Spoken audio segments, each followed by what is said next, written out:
we still had the software company. Okay. And at that time, we opened up the imaging center.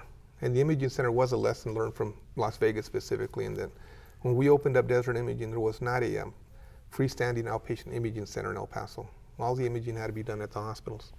And you know, the advantage for the outpatient imaging center is the fact that you know, you go in and you go out pretty quick. You know, it's a lot more time consuming when you get to a hospital to take care of it, and the pricing was a lot less. It was a lot more affordable in the outpatient setting, so it was another opportunity for us. So we still had the software company and the imaging centers, and by that time we had some real estate holding stuff also. So now you're pretty much just with the Desert Imaging? And the software company. And software company. What we did with the software company was we turned some of the money that we got from our sale of the pharmacies and bought out our competitor in New Jersey, which was the motivation for us to even start to begin with. So now we have a software company, and we're actually I guess the big boy in the block in the software arena when it comes to nuclear medicine. So you're the big software provider for nuclear medicine in the country? We are right now. A guy from Belen and El Paso now is the largest software guy. I'll share something with you too. People don't realize that the software that was developed, it's the state of the art, or what I call the gold standard, was actually created here in El Paso. It was done here. We made all of the fun mistakes here, and people don't know that. Where did you get the programmers? They came out of Vegas, and we were very fortunate. There's a couple of guys, you know, Brett and Jared. They were not only talented programmers, but they fell in love with nuclear medicine. Wow. And that, you know, that was more luck than skill. They're programmers. They're not pharmacists. Yeah, but you know, 19 years later, 20-some years later, they probably know more about pharmacy than most pharmacists do. Oh, wow. You know, but they're very passionate about it. The other thing is you've always had partners. Yes. Is that a strategy? Initially, it started off as a strategy. I've downsized on the partnership side now, and I've learned that a partnership, if done correctly, is a thing of beauty.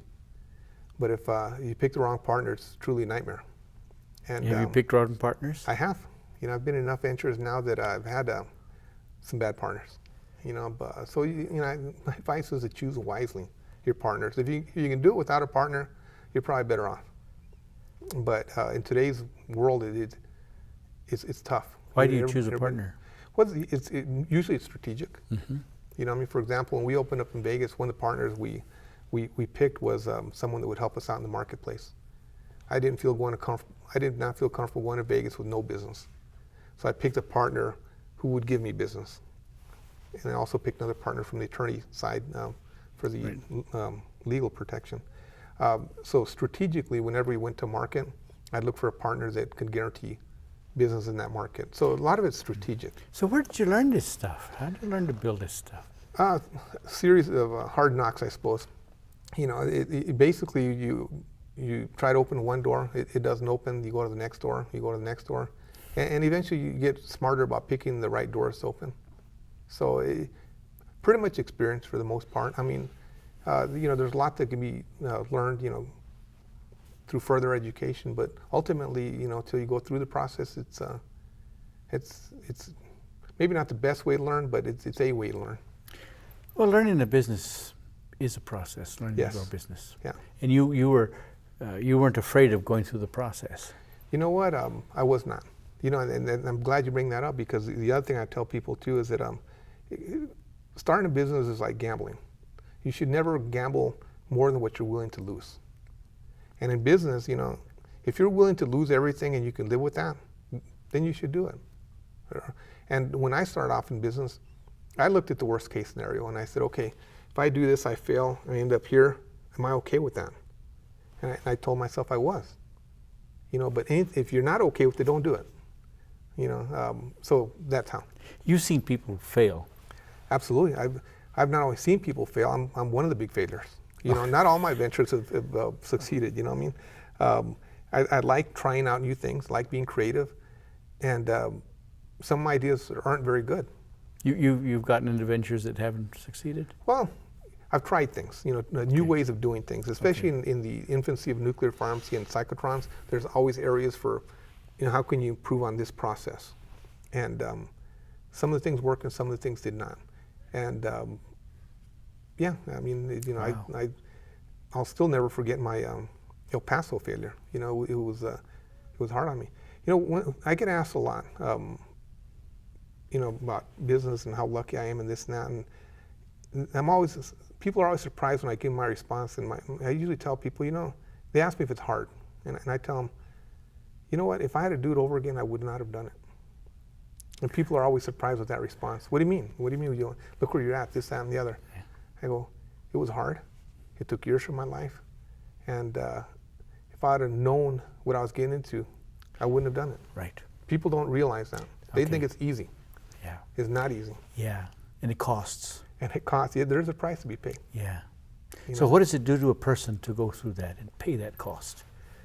Well, you know, I think it takes years away from one's life, but, you know, hopefully it doesn't take away your family or things that are important in life. You know, one thing people should never forget is what's important in life. And what's important in life is, don't confuse business with life, because they're two separate things. Wow. You know? So what did your children learn going through this with you?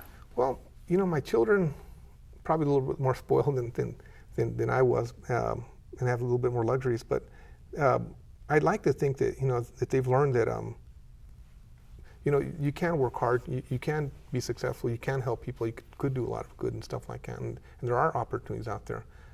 You know, I'm happy to say my daughter's in pharmacy school at the University in Albuquerque, Wow. where I went.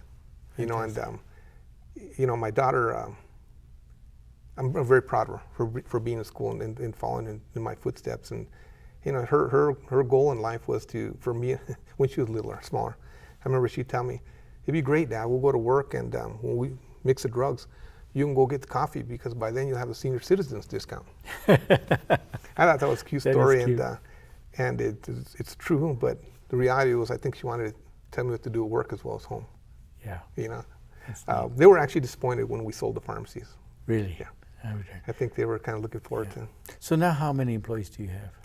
We got about 55 at Desert Imaging, and probably another 50 in the software companies. We probably got over 100 combined still. Wow. It's just different. Yeah. Yeah. Do you like where you're at now? You know, it's an adjustment, quite frankly, because I've always done pharmacy, and now I'm not in the pharmacy field. So it's been an adjustment for me. So you left your first love. I did, and I miss it still. Sure. Sure. So what's next? What's next?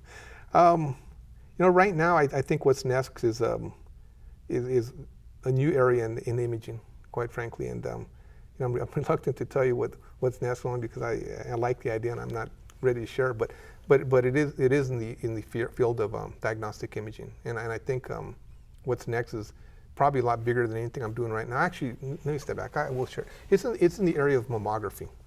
My mother died of breast cancer. She was 59 years old. Oh my. The worst thing that ever happened in my life. And she didn't have the luxury coming from Belen of having mammography studies. And she would have probably lived a lot longer if she would have had the luxuries of technology that there is today. But that being said, what we're doing now is putting mammography on a mobile unit and taking it to areas like Belen. Oh, okay. You know what I mean? Where people won't normally go get their mammography studies because either too far or just this, that, or the other. We're taking the excuses away. And what we like to say is, you know, we're creating more birthdays. So the next project is more passion for the disease more than it is from the business side. You know, the other thing I'll share in business is that you should never go into business because of the money. If you want to go into business because you want to get rich, you'll be a failure. You should do it because you're passionate about it and you want to do a good job. And with passion and good works, usually creates the dollars that you're probably looking for anyways. Why is passion so important? Why? Because you got to do it every day, you know. And if you don't like getting up in the morning and going to work, it'll show. And people don't want to, you know, work with other people that aren't enjoying their job. And passion does show. You know, when you enjoy doing something, people gravitate towards that. Even with all the hardship you have to face. You know what? Even in my hardest day, I enjoyed working in the laboratory. Even in my hardest day, I mean, I can always put everything aside and work my lab, and I felt like I made something. You know, I made these drugs for the day, and it made me feel good. So yeah. But you're still creating. You're still creating. looking for the next. Yeah, I am quite frankly. I just that's the fun part of it. You know, there's something interesting in how you develop your business. most people say you find a niche need and you go out and you build a niche market.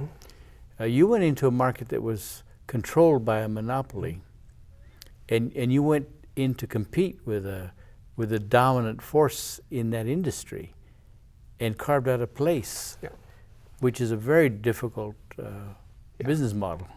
Well, I didn't know it at the time. I do now. Yes. Now, Would you recommend that to some people? I'd say walk cautiously and do your homework. And I'll tell you what helped me. And another lesson here learned also is that one of the lessons I learned is that although my competitor had monopoly, there's only 3 manufacturers in our business. And they made the mistake of lining up with one manufacturer. Okay. So what that did was create an opportunity with the other 2. They were looking for a way in that market because they were shut out. Oh, I see. So what they did is they worked with me very strongly. And they made sure I was successful in those markets because that's the only way they can get there. So one of the lessons I learned that, when that happens, go to the other guy, and he'll work with you. So you lined up with a supplier. Yes. And that was your strength. Yeah, and the beauty of the suppliers at that time was they gave me privileges to their products exclusively. So I had exclusive rights for probably 10 products that even the big guys couldn't get. So what is the biggest characteristic that you've developed through all of this, perhaps that you wouldn't have had without going through what you went through? I'd say patience, persistence. Yeah, I was not a patient young man. I am patient now. Persistence and patience. Eventually it'll pan out. If you work at it hard enough, it usually does. No guarantees. But I will also say that if it doesn't pan out, go to the next thing, and if that doesn't pan out, go to the next thing. And as a young man, you didn't see that? No, I didn't. So what's your advice? My advice for any young entrepreneur is to, do his homework, do the best he can, get help. Get help from people who have done it, been there. Don't make the same mistakes they made. Learn from other people's mistakes instead of your own mistakes. And be patient. And only get into it if you're passionate about what you're doing. And so here you are, very passionate. You've always been passionate about your trade. Yeah. And you're getting into other fields. But now you speak about really having a passion for, you say, for the disease. What does that mean? Well, what that means to me is that, cancer, specifically is a disease. And cancer isn't a death sentence anymore. And a lot of people, are scared of the C word. And they should be. But it's gotten to a point where many cancers are beatable or treatable. And I had my cousin died last year. She was my age of breast cancer. And she told me something that I really liked. It made a lot of sense to me. She goes, you don't live with heart disease, and you don't battle heart disease, and you don't battle diabetes like they say cancer. You're battling cancer. You live with heart disease, and you live with diabetes. Same as with cancer. You live with cancer. It's like heart disease or diabetes. It's just a disease process you live with. You just maintain it and control it. Yeah, and you'll probably die of old age, hopefully. Wow, well that's insightful. Your story is certainly insightful, and I'm moved by your new passion, and really fortunate to hear your story, Mr. Candelaria. I really appreciate your being an El Pasoan and contributing to this economy and being as big as you are in your world. It's very important for us. Really appreciate your time. It's been a wonderful story. And I thank the viewers for taking time to listen to this story. And thank you, Mr. Candelaria. I appreciate that very much. Thank you. Appreciate it.